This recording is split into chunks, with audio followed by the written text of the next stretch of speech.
भारतीय राजनीति के अखाड़े में अपना पराया कोई नहीं होता।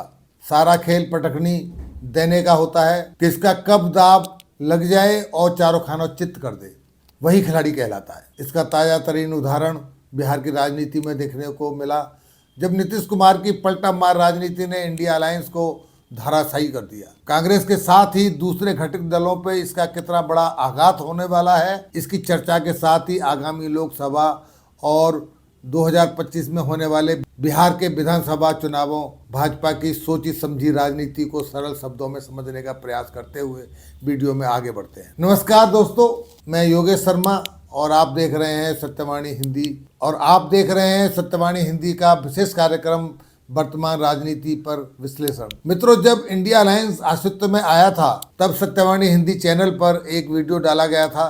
तब इंडिया अलायंस की एकता को लेकर जो भी संदेह व्यक्त किए गए थे, सभी संदेह एक एक करके सत्य होने जा रहे हैं। उस वीडियो में बताया गया था अपनी महत्वाकांक्षाओं के चलते जितने भी घटक दल हैं वो एक एक करके इस गठबंधन को हानि अवश्य पहुंचाएंगे। 5 महीने पहले की इस वीडियो का लिंक डिस्क्रिप्शन में डाल दिया गया है। आप वहां से वीडियो देखकर जान सकते हैं कि अभी इंडिया अलायंस में और क्या क्या होना बाकी है। अब जरा बिहार की राजनीति की ओर चलते हैं, बिहार के मौजूदा हालात की ओर, जहां नीतीश कुमार राजनीति के केंद्र बिंदु बने हुए हैं। यह वही नीतीश कुमार हैं दोस्तों जो किसी जमाने में नरेंद्र मोदी से बेहद घृणा किया करते थे। यहां तक कि 2010 में उन्होंने एनडीए से नाता भी तोड़ लिया था और नरेंद्र मोदी को बिहार में घुसने से रोकने की बात भी कही थी। और फिर उनकी पलटामार राजनीति चालू हुई। फिर कभी भाजपा में आए, फिर भाजपा से मोह भंग हुआ, राजद में चले गए। कई दौर की राजनीति में ऐसा होता रहा जिन्हें आप अच्छी तरह जानते हैं। अब 2023 में एक बार फिर भाजपा से उन्होंने नाता तोड़कर इंडिया अलायंस बनाने की कवायद शुरू की। अपनी महत्वाकांक्षाओं के चलते उन्होंने भाजपा से नाता तोड़ लालू यादव की पार्टी के साथ सीएम भी बन गए और प्रधानमंत्री पद का ख्वाब भी देखने लगे। अब उन्हें खुद के बनाए इंडिया अलायंस में अपेक्षित भाव न मिलने पर गठबंधन को धता बताकर फिर से भाजपा के पहलू में आकर बैठ गए। यानी फिर जहाज को पंछी उड़ी जहाज पर आवे की कहावत को चरितार्थ करते हुए वह पुनः भाजपा के साथ गठबंधन कर सीएम बनने में सफल हो गए। और मित्रों, ये वही अमित शाह हैं जिन्होंने 4 महीने पहले कहा था कि नीतीश कुमार के लिए भाजपा के दरवाजे सदैव के लिए बंद हो चुके हैं। शायद अमित शाह ने जो कहा था वो हो नहीं पाया, क्योंकि कुछ लोगों का कहना है कि अमित शाह दरवाजे को लॉक करना भूल गए, जिस कारण से नीतीश कुमार ने दरवाजा ढेलकर भाजपा के साथ फिर से सरकार बनाने में कामयाबी प्राप्त की। और यह सब ऐसे समय हुआ जब राहुल गांधी की न्याय यात्रा बिहार में प्रवेश कर रही है। अब नीतीश कुमार वर्तमान में बिहार के सीएम पद की संजीवनी खाए बैठे हैं।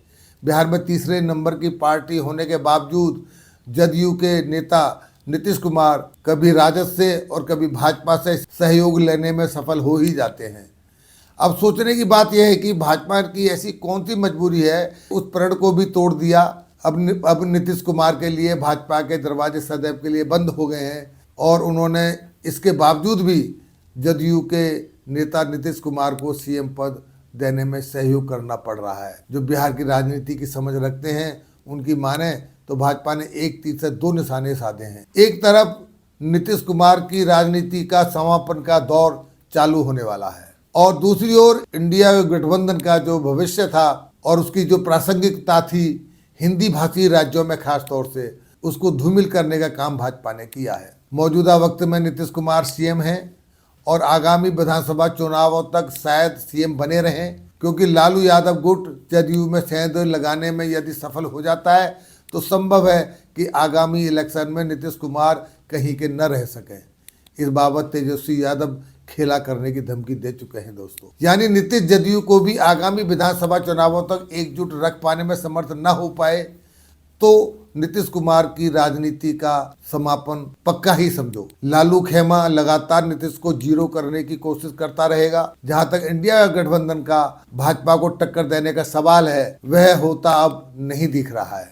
साथ ही राम मंदिर की प्राण प्रतिष्ठा के समय जो देश भर में हिंदू एकता का दृश्य खास तौर से हिंदी भाषी राज्यों में देखा गया, उसको भाजपा बनाने में अगर सफल हो जाती है तो फिर कांग्रेस की न्याय यात्रा से कांग्रेस को जो लाभ जो होगा या नहीं होगा, इसको कह पाना असंभव है। राहुल गांधी की भारत जोड़ो यात्रा का राजस्थान और मध्य प्रदेश में प्रभाव हम सब देख चुके हैं, वो प्रभाव नगण्य ही रहा है। अगर तेलंगाना में कांग्रेस ने जीत प्राप्त भी की है तो उसको राहुल गांधी की भारत जोड़ो यात्रा से जोड़ना कतई सही नहीं है, क्योंकि इन यात्राओं से आप पहचान तो बना सकते हैं, लेकिन आप अगर वोटरों को पलट दें अपनी ओर, ऐसा असंभव है। लेकिन भाजपा ने जो अभी चाल चली है, ये अवश्य बड़ा प्रभाव छोड़कर जाएगी। मित्रों, अगर आपको वीडियो अच्छा लगा है तो चैनल सब्सक्राइब करें, लाइक करें और शेयर करें। और हाँ, जो भी बातें आप कहना चाहते हैं, अपनी ओर से जो भी आपके विचार व्यक्त करना चाहते हैं, कमेंट सेक्शन में अपने विचार व्यक्त अवश्य करें। नमस्कार।